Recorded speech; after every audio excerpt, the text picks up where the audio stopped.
Welcome to another live episode of the Eric Crocker Show. I'm your host with the blurred out background, so y'all don't see the full kitchen. Yeah, gotta do some dishes a little bit. All right, we're gonna get it rocking right now. I got my guy Jasper in the building. I got Josh in the building. We're talking all things San Francisco 49ers receivers.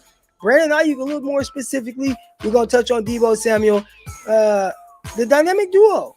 We're gonna talk about those two. How good are they? And how good are the 49ers with Brock Purdy?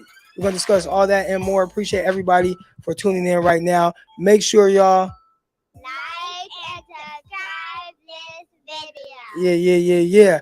All right. I feel like when I push that button, I'm like using my daughters. I don't know how many of y'all have been to Vegas and you're on the strip, and then people, they be walking asking for money, but they bring their kids with them though, so that like they feel bad. Like so you feel bad when they're kind of giving the money up or whatever. When I press that, that's what I've been thinking about. I got two of them actually. Subscribe to this video. All right, so I'm gonna use my daughters for that. All right, but anyways, hope everybody's doing good. I see the flames in the chat. People feeling good. We live in that evening time right now.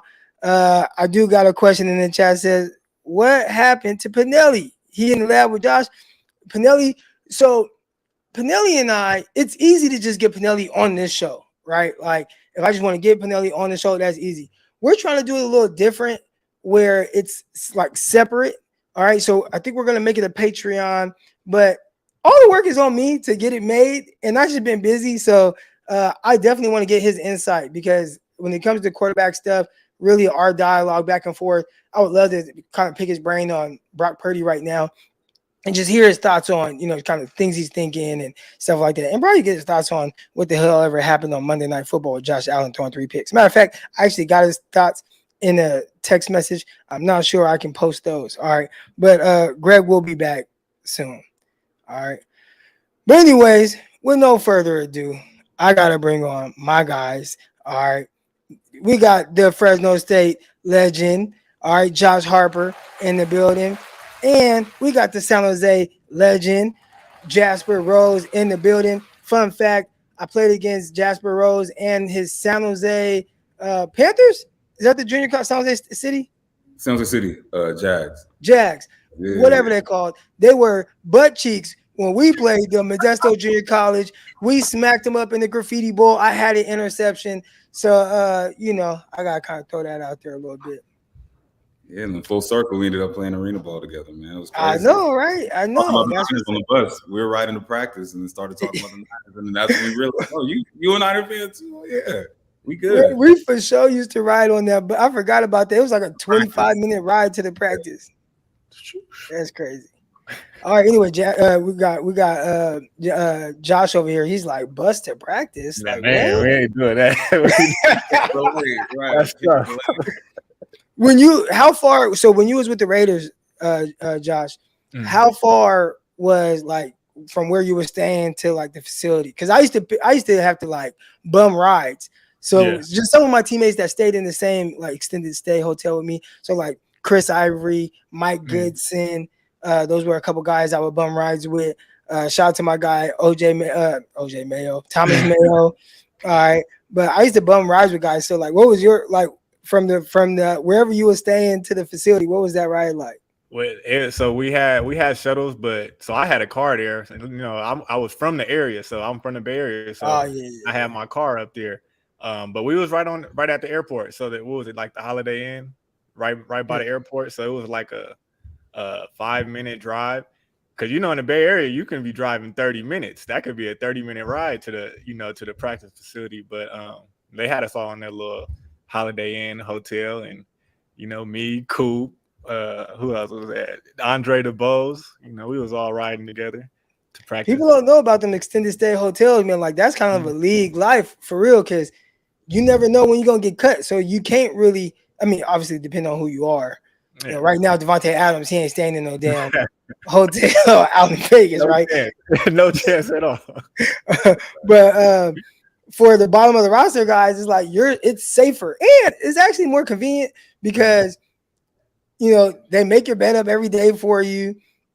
The extended stay, got the kitchen and all that. And where I stayed, I had a roommate, so it was me in one room, him in the other room, and then we had like a little living room and stuff too, and then the kitchen and all that. So I actually like staying in the extended stay. I think I paid like $500 a week or something like, or $400 a week out there in New Jersey. But no, that was clutch. That was clutch. But anyways, they ain't come on here to hear me talk about goddamn extended stay Marriotts and stuff like that. I want to get y'all thoughts on obviously the game, and then we'll get into the receivers as well. But the Pittsburgh Steelers, I thought that they would be probably a little bit more difficult to beat. I wasn't expecting the 49ers just beat them down the way that they did. But Josh, I'll start with you. When the game just really got away early on, which ended up kind of being boring for me, somebody was like, how are you a 49er fan and didn't like the game? It's like, look, I love football. So, like, I like watching good football and blowouts. Obviously, in hindsight, it's like, cool, you beat their ass, got up out of it. But, like, to wait all year for week one and it just not be like a close game at all, or not be a game where there's any type of, like, punching back, just like, it's cool, but I like watching close games. But anyways, how did you feel about the game and just kind of how it played out, Josh? I was totally wrong. So when we were talking on Wednesday, I thought the Steelers had playmakers all over the field. I thought the receivers was going to go to work. Who else? Who's the DN? Who's the DN on the Steelers? Watt, Highsmith. I thought they was going to do their job. I thought Kenny Pickett was going to be he was going to play better. Najee Harris was going to run. They got names, right? They got players who you feel like they can go out and play. But you know what? I tweeted it. I don't know if y'all saw it, but when Fred Warner, he came and laid the hat on Najee Harris, it changed the whole outcome of the game. Yeah. Like from that point on, I was like, okay, this is done. Like, pack them up. And like you said, it was boring. It was boring after that. Like, it was fun seeing the Niners beat up on them, right? Don't get me wrong. It was fun seeing them beat up on them, but I was expecting a good game. Didn't get it. What about you, Jasper? Yeah, like Harp said, I mean, I was wrong too. I predicted a close game just for all the reasons he mentioned. They came in with a top defense from last year. It's a Mike Tomlin-led team. It's a hostile environment. The Niners typically get off the slow starts. For all the reasons we had said, it would be a close game. Steve Wilkes, first year, working with the defense. We haven't even really seen Bosa and Hargrave together, so it's like, what does it look like? We don't know yet, until we're gonna find out. On Sunday, Brock's, he looked good in the preseason, but it's like this is his first live bullet since we all know what happened in the NFC title game. So for all those reasons combined, I thought it was just going to be just one of those 20-17 or 27-20 kind of games where it comes down to the last possession. And I even in when Fred Warner made that hit, I knew the defense had come to play, but I still thought, okay, there's going to be a moment where this game is going to get a little tighter. And just the Niners just never let them from that moment. They never let them even get off the ground, even with the, the last, that touchdown going into the half, as soon as they get some momentum, the very first play of the third quarter, CMC bust, the 65-yard or whatever to the crib and, pack them up from there. And I personally, I never thought it was boring. I love to see it. I wanted to see more. I personally wanted to see more because one of my first earliest memories, and I called my dad when this happened.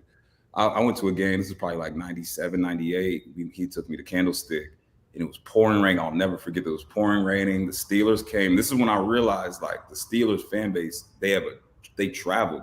Like, they whooped our ass that day. I think Jerry Rice was towards the end of his career. It was muddy. Like, it was just an ugly game, and like terrible towels was out, and we didn't leave. So we stayed till the end. Here we go, Steelers. I'm hearing that. Like, I was crying, bro. Like, I was like literally upset that I was like in tears, bro, that they lost, and I was hurt. And from that moment on, I was like, man, I never want to go to a game and ever see the Niners, because in my head, I'm just thinking like, they don't lose. Like, I was a youngster, like when they won the last Super Bowl. So in my head, I'm thinking, like Jerry, Steve Young, like these two don't lose. Like, so when I went to a game and saw them get clowned, like at the stick, I was like, nah, bro, never again. So the little kid in me still remembers that ass whooping. And years, I think Shanahan's first year, we went out there and got mud stomped too by the Steelers, right? Was that? Nah, I think it was maybe the year before. Tom Sula. Was it Tom Sula? It was week 2. I remember that. I remember it was early. They got destroyed in Pittsburgh. The Killer Bees were destroying us. So I was like, put it on them, keep it on them. Like at the end of the day, like, I don't want them to get no kind of momentum. I wanted, and we've seen just the Niners get off the slow start. So I just thought for their morale and everything, it was good to see. So it was never boring for me, but I know you create content, so you needed more of a story, Croc. I know. Nah, I just like, and I say it, and I think it's kind of hard for people to truly understand because I am a diehard 49er fan.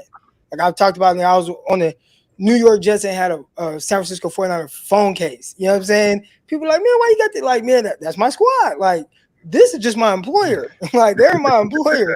I'm a 49er fan. And there were dudes, my dog, Rontez Miles, he had a Pittsburgh Steelers tattoo. So, like, these dudes are fans of other teams. I clearly was. So, I love the Niners, die hard.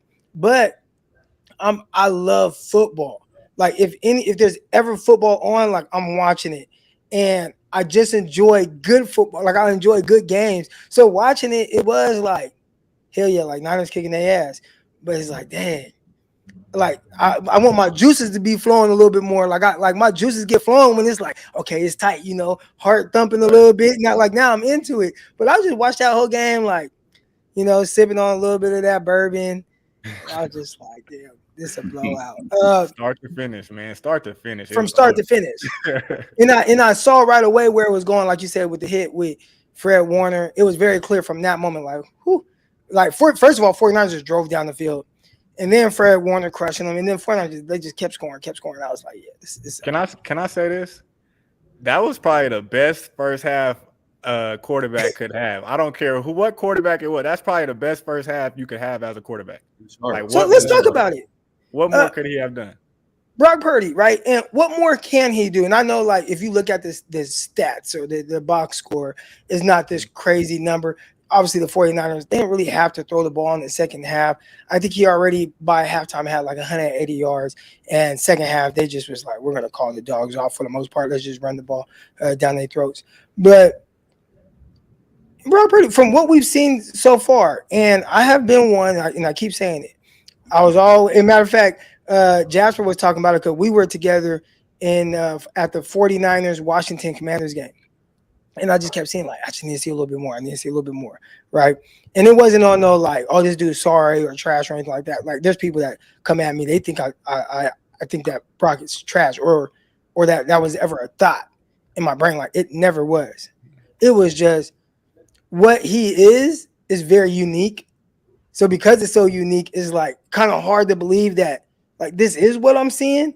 You know what I'm saying? Like, the last pick in the draft, shorter in stature, doesn't have a big arm, kind of this, moves around well, but like everything that he is like, do I believe it? Then you look at the supporting cast and it's like, he got a lot of dudes with him, which I don't want to knock him for that, but you can see at times where it's like, they do some of the heavy lifting. So I just had to like continue to like, all right, let me just make sure what I'm seeing is real. And watching the Steelers game, to me, that was when, and if anybody's heard me just throughout this week, it's clear, like, okay, now Croc sounds like the rest of them. And by the rest of them, I mean everybody that was all in from like the jump. Like, I sound like them now, where it's like, I get it. Like, okay, let's go, Brock, But Josh, what are your thoughts? Like, kind of maybe what were your expectations entering the game? You talked about how that might be one of the best first halves you've seen, especially from a 49ers quarterback. So it went well for him. 49ers ran the ball well. He kept them on script with everything. They scored. I felt like damn near every drive. They maybe punted one time in the first half, maybe twice, but everything was resulting in points. He was making all the throws, made plays with his legs. But kind of what were your thoughts really on either the first half or just that game in general from Brock Purdy? So I'm kind of like you. It's like you see his supporting cast, you see like the type of throws he makes, and it's like, I want to see more. But I'm gonna stop that. I'm not gonna compare him to the quarterbacks that I would like to see from the 49ers, which I'm gonna admit I messed up. I'm not comparing him to, I want to see him Pat Mahomes. I want to see that, that Josh Allen arm. I don't, no more. BU Brock Purdy. And from that first half, I just saw him being himself, whether that's, escaping the pocket, off schedule throws. He made one at Deebo, was nice. Picking up the first down with his legs when he has to. He put somebody in a mixer. One of the from like 7 yards away. Dude was like 7 yards away and he still whooped him. I said, yes. His movements is so deceptive. Like, he don't have to be the fastest. He don't have to be the strongest. His play style fits perfect for what we need this offense to be.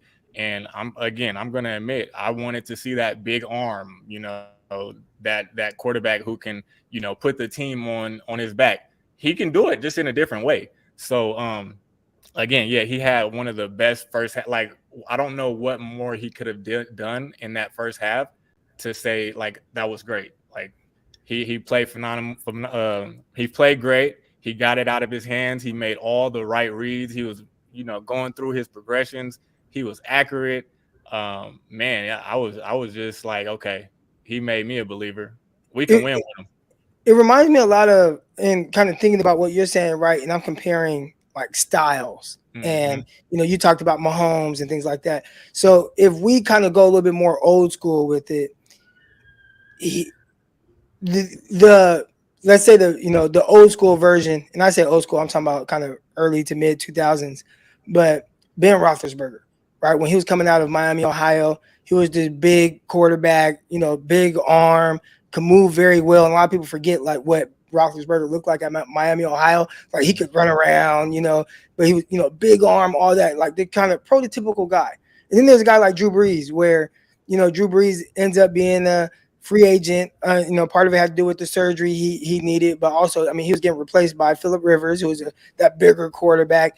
Mm-hmm. And Brees, you watch him and it's like, man, how's he doing it? But it's just like always on time, always making the right throws, like not a rocket arm, but, he had a good arm. He could move around a little bit. Obviously, towards the end of his career, that wasn't his thing. But, just timing and rhythm and doing those things, not really just the splashy plays, but always the right thing. And I would say, like, that's what we're looking at right now. Again, I don't want to say he's going to be a Hall of Famer like Drew Brees, but just in the sense of styles and kind of comparing how one guy could be terrific, but it looked different than another guy. So, Ben Roethlisberger, he was kind of the flashier, throwing the ball down the field. All his receivers getting signed to big contracts. Emmanuel Sanders, Antonio Brown, Mike Wallace, like all them dudes was getting signed left and right. And they were airing it out, right? And then, you look at Drew Brees, and he was just consistently doing it, even with guys like Marquel Costin. And, he didn't have to have the fastest guys and whatnot, but he was always very consistent. So I'd say stylistically, it's kind of comparable to that, where it's maybe not as splashy, but man, he gets the job done. What are some of your thoughts on that, Josh? No, I agree 100%. My bad, Jasper. Y'all names, man, Jasper and Josh. But yeah, Jasper. as far as like the stylistic play of like Brock and what Josh was saying. Yeah. I think. Well, just in the sense of what you saw from him. Yeah, definitely. I just saw decisiveness, like I was saying, the same stuff we saw in preseason. Like, his decisiveness is what separates him, I think, just from past quarterbacks that we've seen in the system. I think his clock is just, it's quick. It's quick. Like, he comes off his first read, do a second read really quick, or do a check down quick, or, makes a play with his feet, whether he, just runs out of bounds and gets what he can, throws it away. He does try to extend plays every now and then. He even took a few hits, which you like to see just with somebody coming back off an injury. Just, I think he showed that he also wasn't thinking about the injury at all, like almost not thinking about it too much. Like, he was really, like, he took a few unnecessary hits, I thought.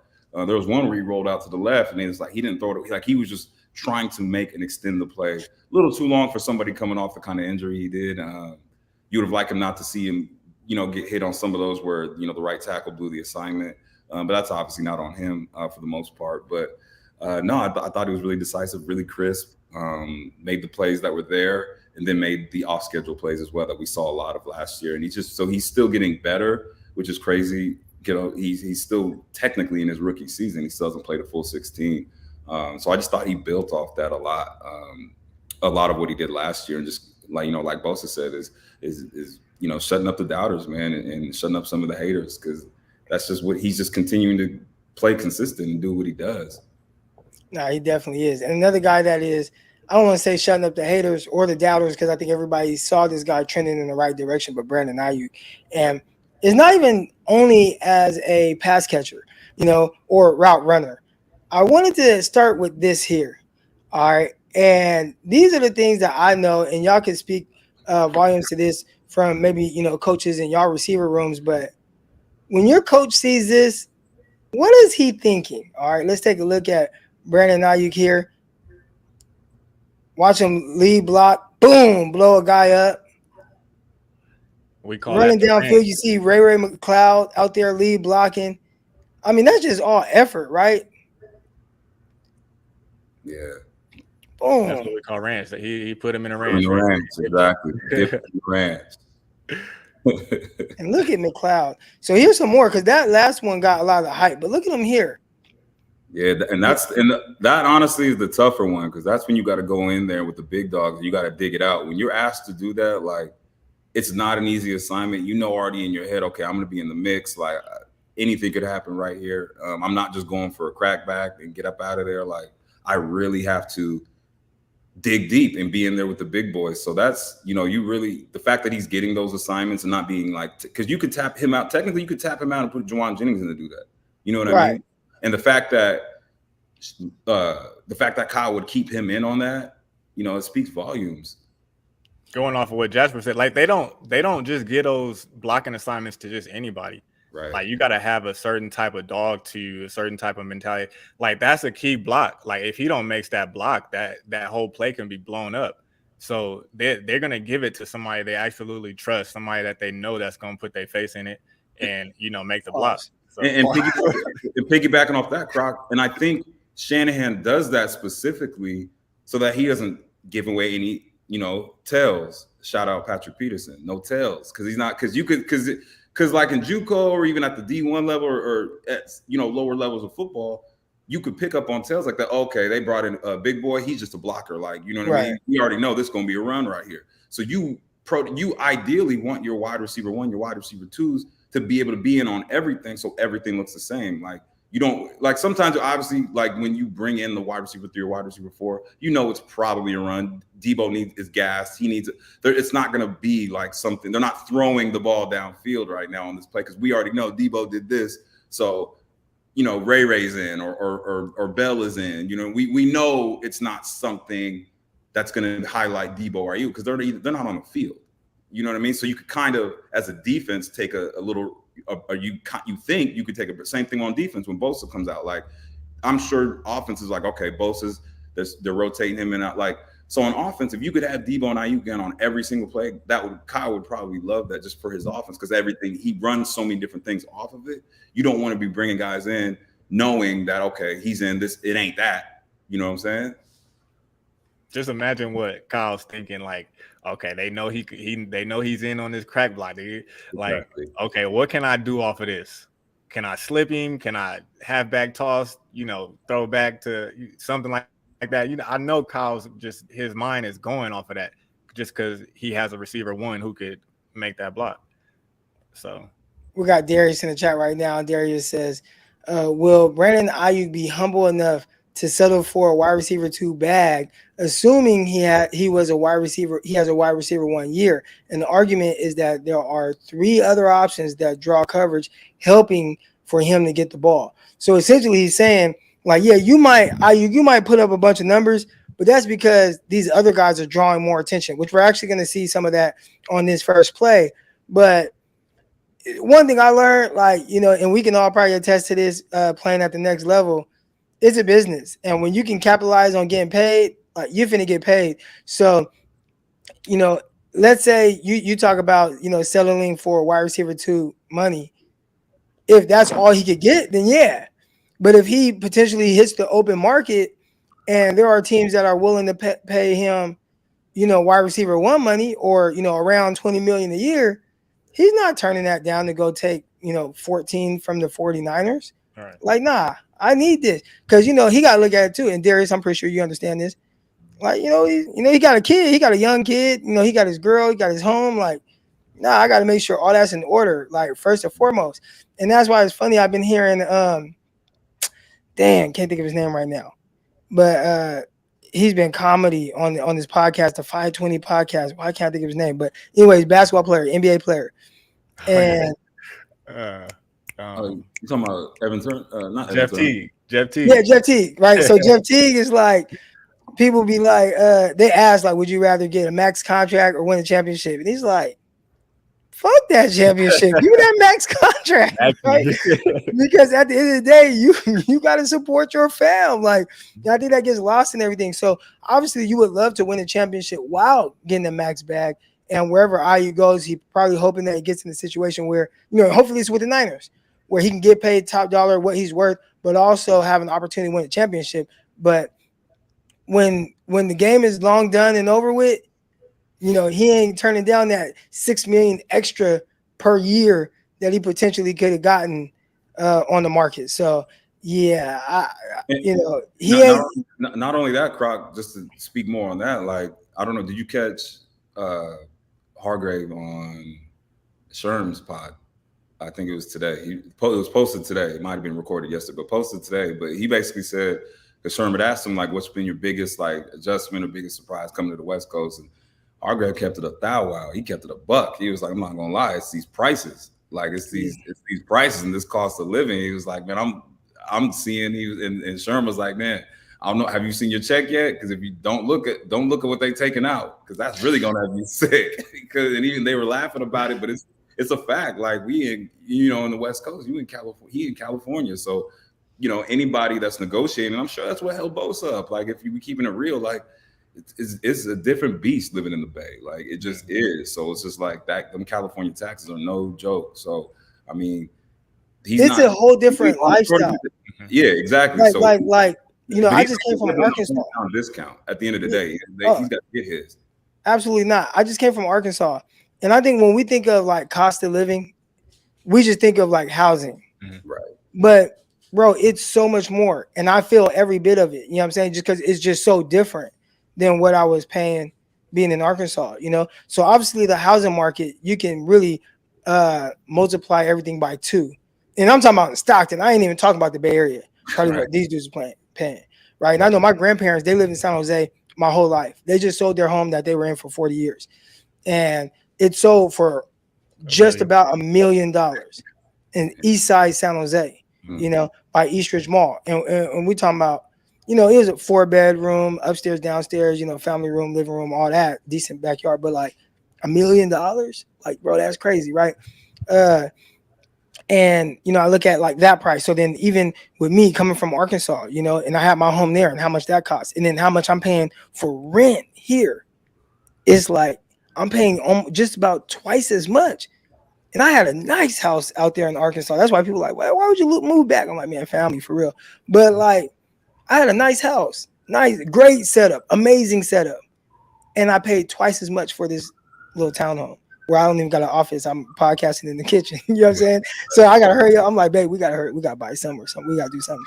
But, you look at that for these athletes and we think about just the price of that, but it's the price of gas. That's damn near 2 times as much as what I was paying in Arkansas. The price of food, even going to McDonald's, getting my daughter a Happy Meal is more expensive here than it is in Arkansas. So it's like, and then I use way more gas because I'm driving to this part of town than this part of town, as opposed to being in this little Arkansas town. You feel me? So like my expenses done went up hella much and I got less. You feel me? But so for these athletes, I'm pretty sure, they start feeling that. And even though Hargrave's probably making $1 million a game, he's still feeling the taxes. Right. I'm getting 500, and you still feel that. Regardless, it's like, damn, I feel that. But anyway, speaking of feeling that, I think Patrick Peterson, who said he saw some tails in the 49ers offense, I think he started to feel this. So what I wanted to do is to kind of start to pick y'all brain, and I'll start with you, Josh. Yeah. But when you see like a switch release, right? What are y'all thinking on the switch release? Like, is there something that you're specifically trying to do to the defensive back on the switch release? Yeah. So first of all, with the switch, you have a lot more time to play around at the top of your release, give them something outside, make them think you're going outside, come back inside, because you have, who is that, Deebo Samuel? Yes, yeah, Deebo as the point man. right here. He's on the ball, and then you got Aiyuk stacked behind him. So we're giving Deebo time to clear it out, right? Clear out the middle of the field. So we have time to mess with that DB, get on his toes, give him something outside, which he did. I would have got it. I mean, I would have expected him to get a little freakier, but he did what he had to do. He made Pat P fall and made the catch with a nice throw. But yeah, that's all. We were able to take our time, let Deebo clear the middle of the field out, and win your one-on-one. So Darius talked about how basically eyeballs being on some of the other guys that help Brandon Aiyuk. And I would say that even if this was Aiyuk here, I think it would have had the same effect. 100%. Because I think it's scheme more so than the player. Yeah. I don't think just because that's a Deebo that it had all those eyes on him. It could have been Jennings. I think it's more so the scheme, because that's what the scheme is to do. It's to open up that middle of the field for when BA comes in the middle. There's nobody there. And he's going right now. Like he's screaming across he's going right now. So he's screaming across the formation. So yeah, he's drawing eyes and it doesn't matter who is right there. It's only a 2-man route. You know what I mean? So right. If he's manned up on the top, like he's definitely they're thinking, okay, he's got that. But yeah, to Josh's point, like you could take your time and do a lot right here. And I think for Aiyuk right there at the top, like as soon as he comes off the ball and sees Pat P, like he's getting right to him right now, so he can square him up. So then once he even, boom, right here, we're even. I could do whatever I want to you at that point. So I think from there it was definitely cookies at that point. Yeah. Yeah, and definitely for me watching this, because if you kind of go back, there are a lot of people like, man, the safety, which they're talking about this guy here, which is, I don't think that's Minka, but that's one of the safeties. Right away, you see Patrick Peterson point, right? So, people are like, oh, the safety, he blew it. Well, they're communicating here. This is him passing off. This is because you guys got to remember, at the start of this, Deebo is the one outside, right? So there probably is some kind of combo, and it's like, all right, if this guy comes in, that's gonna be on y'all, and I'm gonna take the guy that goes out. You know what I'm saying? So right away, once Deebo goes in, watch him dive in, boom, he points right now. That's you. Like y'all take that. And now, all right, I got Aiyuk. So he knows he got Aiyuk now. Now, if the safety sold him, I don't know. But judging by the communication here, he's pointing. Now, what they're not probably expecting is, and which probably makes it look weird and like an even more blown assignment, is these are the only two guys out in coverage. So now it's like you just have all these dudes in coverage, and it just looks crazier. But I think if there was Christian McCaffrey en route, maybe a tight end en route, then I don't think that, and this is use check right here, or use check en route, I don't think it would look as crazy as it did, to where it's like, oh, this guy, like, why did he chase that? He blew this assignment. I think this was kind of a 2-man game here by how it played out. And then they're just waiting to see, like, does something come from the other side? And that left Pat P on skates. What do you think right there, Crocker? Is he expecting help? Because he's really shaded outside. What is he? Is he expecting help? So I actually hit Richard Sherman on this, right? Because we know as DBs and fans, I don't know how much fans like think about this part of it, but like there's concepts. So when Patrick Peterson talks about a tail, right? Like you read, I mean, you watch the film, you pick up on concepts and you pick up on things that might be a tail. So just based off of in alignment, the down and distance, what time in the game, you can expect certain things if you see a certain guy in a certain place. Now, if I see two guys in and I see one guy scream across the field, right, which we see Deebo screaming across the field right now, how many concepts have y'all seen where one guy screams across the field now, then this guy runs it out? Yeah. I mean, maybe, but typically, like Jasper said right away, he's screaming up the field to catch these guys' eyes. Why? So he can clear it out in the middle. So as a DB, that was the first thing I thought.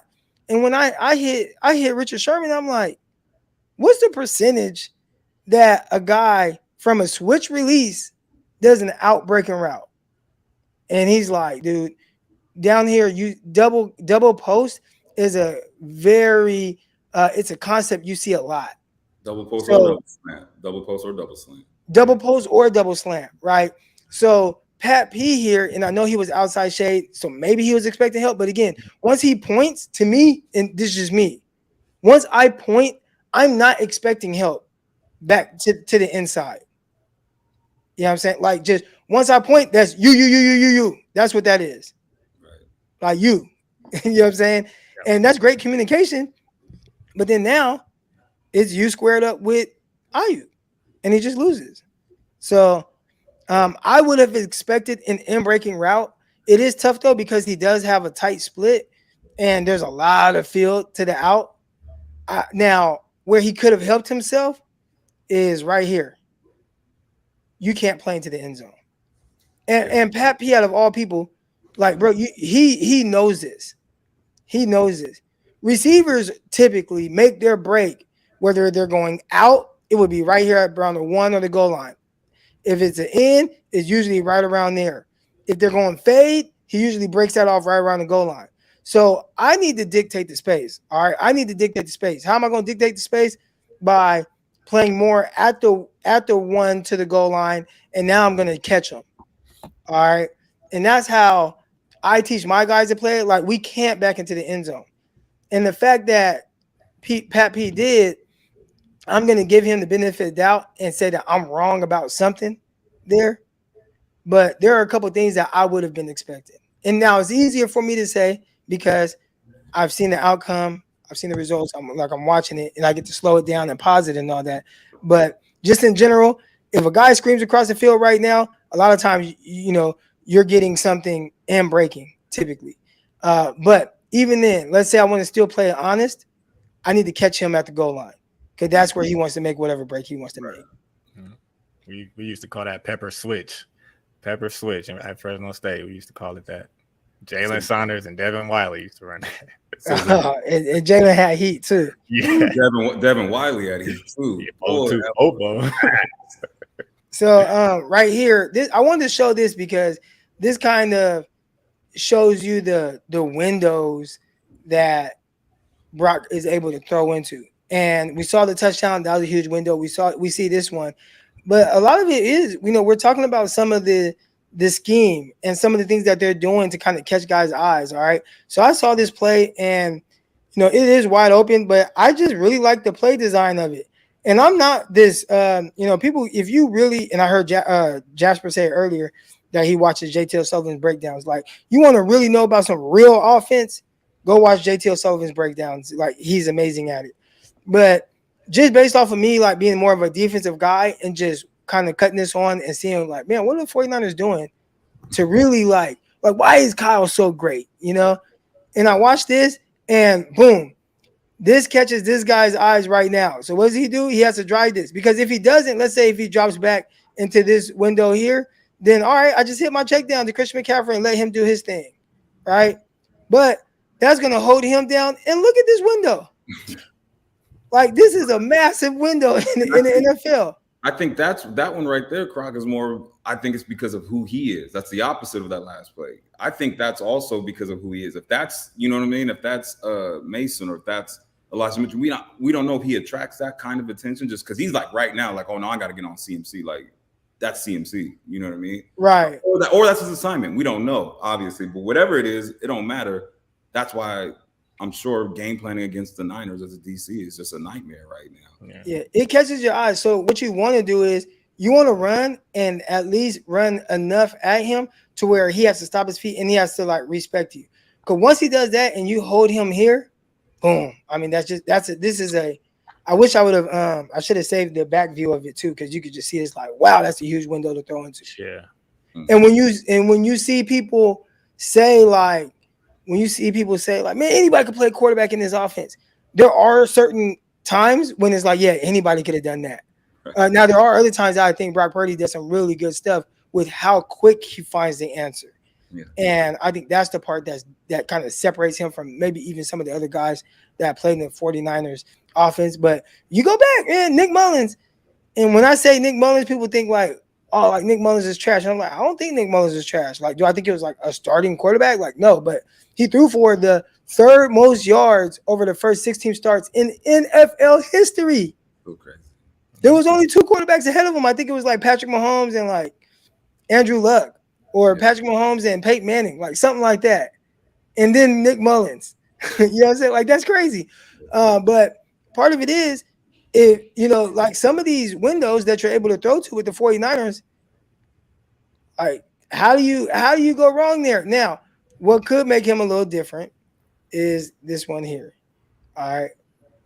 And we'll talk about this. I know Jasper has been waiting on to see one of these from the San Francisco 49ers. All right. So here we go. And damn, I hate that damn thing is right there, like right there in the middle. I need to like let it play. There we go. And it's not open. So Pat P actually played this correct. All right. What I always teach my guys is, if you're even with a guy, especially in the red zone. Now, obviously, sometimes it depends on the type of receiver. If it's in an open field and it's Devontae Adams and Aaron Rodgers, like, expect the back shoulder throw. In high school, they're not really throwing back shoulders like that. They just kind of just throw it. But in the NFL, expect back shoulder. Now, once you get in the red zone or like goal line like this right here, there's not much space upfield, so you don't have to play the back shoulder and the go route at the same time. You could just strictly play more of a back shoulder type throw. So you want to get chest to chest with a guy, look through the receiver, and then make a play on the ball. I feel like Pat P did all that, and it just did not matter. It just did not matter. What's crazy is I don't even think this was a back. Like, it's not even like a traditional back shoulder throw. It's really what I think made it harder for Pat P to guard this was because Brock didn't even like put real air on it. This is more of like a right now. Like, he literally threw the ball at the front pylon. Like, there's no air on it. The ball just appears right there, and it's like ball damn near catches BA. Like, I think it shocked him. Because we don't see too many of these in like but again, it's the decisiveness like we talked about. He's watch his foot, Croc. Like, it's just 1 foot, boom. As soon as he plants his foot, like he's throwing the ball. This was, to me, I heard what you was talking about, Pat P. I knew you was over there, and he said it in the post game, like, oh, that was Pat P over there, huh? That's right. Like, this is a FU throw. Like, if you really think about it, Croc, because you're right, he's not open, and his foot, he's already decided where he's throwing the ball, regardless of the coverage. Look at his, like, just look at him. Look at Brock. Like, he literally throws the ball as soon as he gets it and puts his back foot plant. Like, he's throwing it already. Like, we're gonna live with what happens right here. It was second down, I think. So he was just like, let's go over there. What were you thinking about that, Josh? No, the throw was beautiful. Like, I mean, he put it to where Brandon Aiyuk had no chance but to catch it. But the route was lazy. I can't let the route go. Because I don't think he thought he was gonna get it. Like, really, don't do this. Release, like, exactly. It didn't look like he was gonna get the ball. Right. The release was terrible. He didn't move him at all. But this is another real quick. Elaborate on that. You said he didn't move him at all. Elaborate on that. So you want to. I mean, it's you're in the red zone. You want to get the DB to you want to move the DB off of his spot. Make him uncomfortable. If he's able to just stand there in front of you, and then when you turn, he turns, you're not doing your job. That's why they're even. If he would have threatened them inside a little bit, gave him a little jab outside, and maybe made Pat P shuffle his feet a little bit, he would have created more space for him on the sideline. And the throw probably wouldn't have been that tough of a tough grab. Again, now Pat P is an NFL corner, and he's done it at the highest level, one of the best to do it. But still, and that's all the more reason why you have to give him something, some type of release. Threaten him inside, make him feel like you're going inside, then hit back outside. 1-2-1 something, but it was lazy. The way Deebo comes off, like, you almost think Deebo was expecting he's going to get this. Like, okay, boom, like, this is the Niners offense. Like, boom, kind of pitch and catch, like this little quick out. Deebo could turn this up and score. Like, Deebo comes up the ball like he's expecting to get it. Like, look away, he spins around, like, and is looking like, wait, hold on, like, he didn't throw that. Like, 100%. Right, like that. I'm open. You know what I'm saying? Like, And in NFL, like Deebo was open on the out, but Brock had other he had other plans. It's like he had a must protect, right? Just make sure you go outside.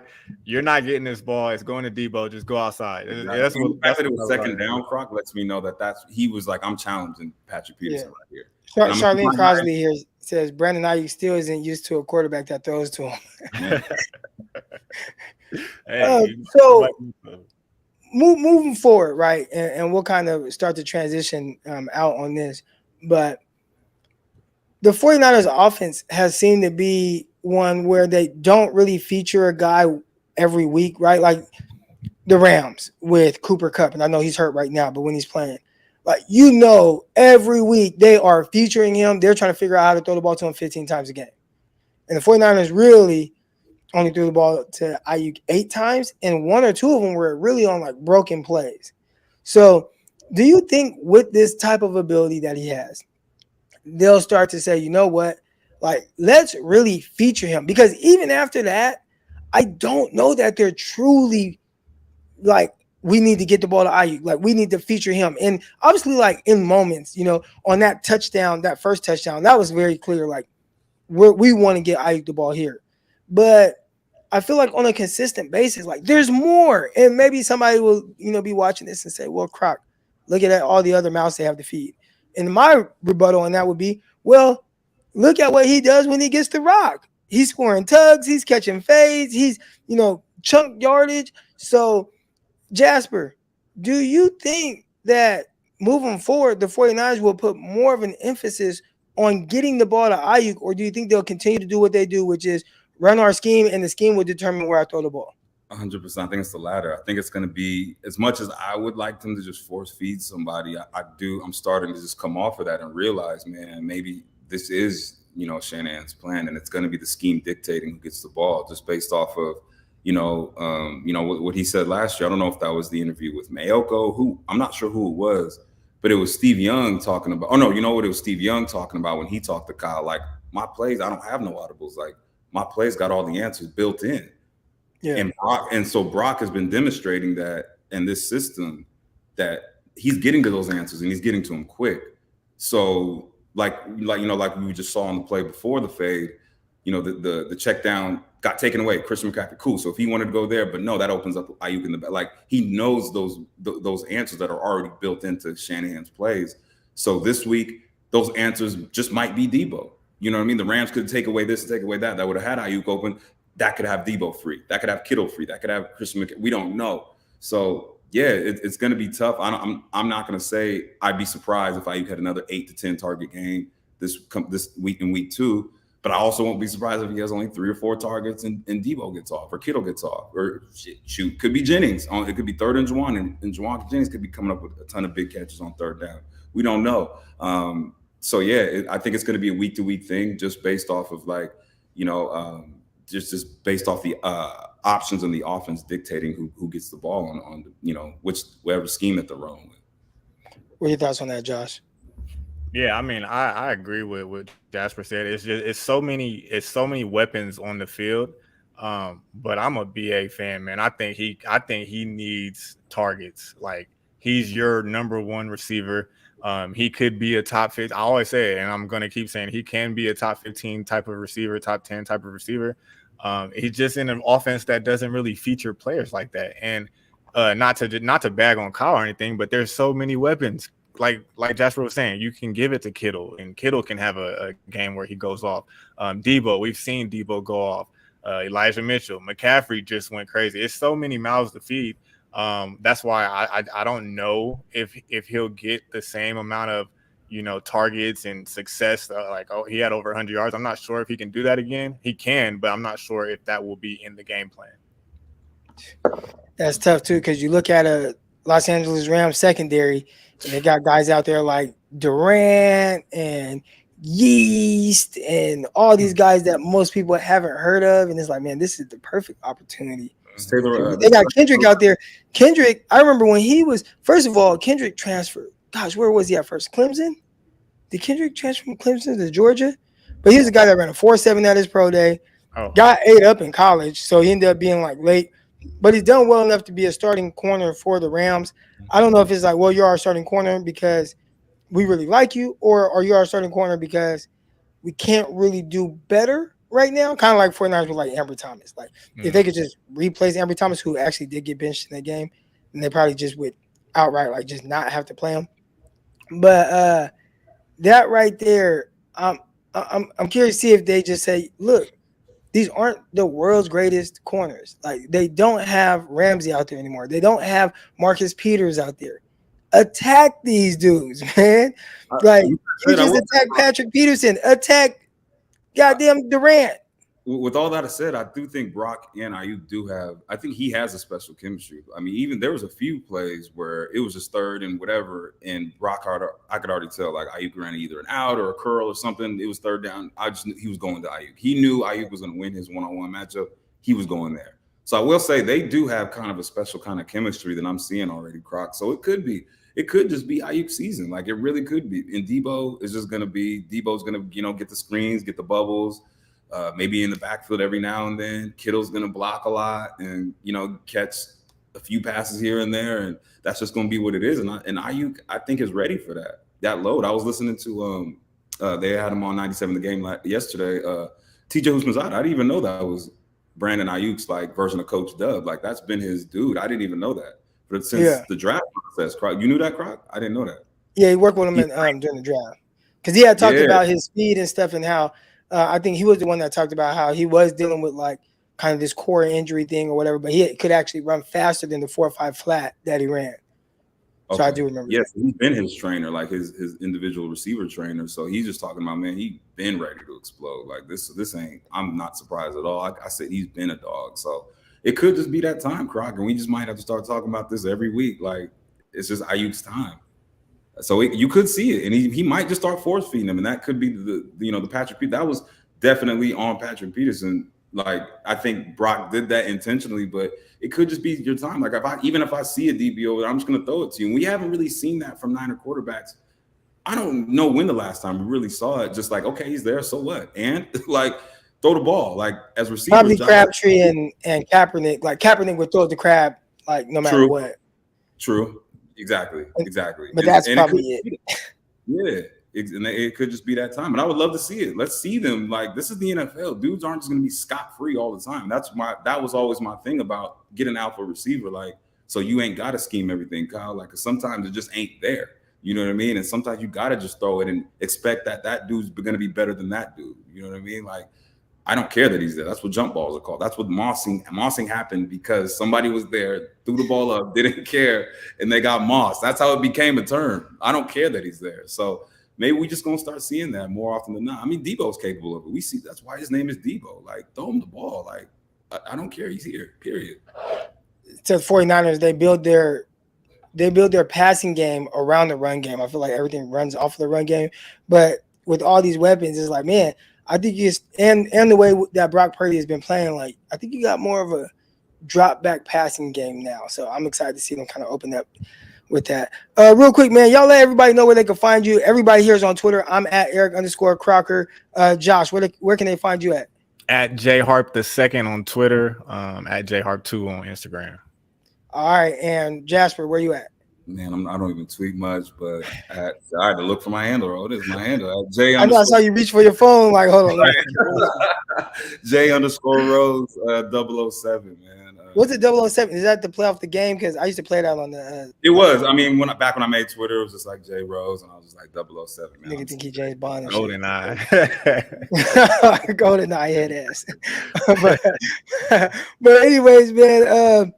Appreciate y'all, man. Appreciate y'all coming on, and definitely appreciate everybody for tuning in today. Make sure y'all like and subscribe this video. All that good stuff, man. Appreciate everybody tuned in. Underdog Fantasy. Go to underdogfantasy.com or download the Underdog Fantasy app. And when you deposit $100 and use promo code Crocky, they'll double your deposit, or at least up to $100.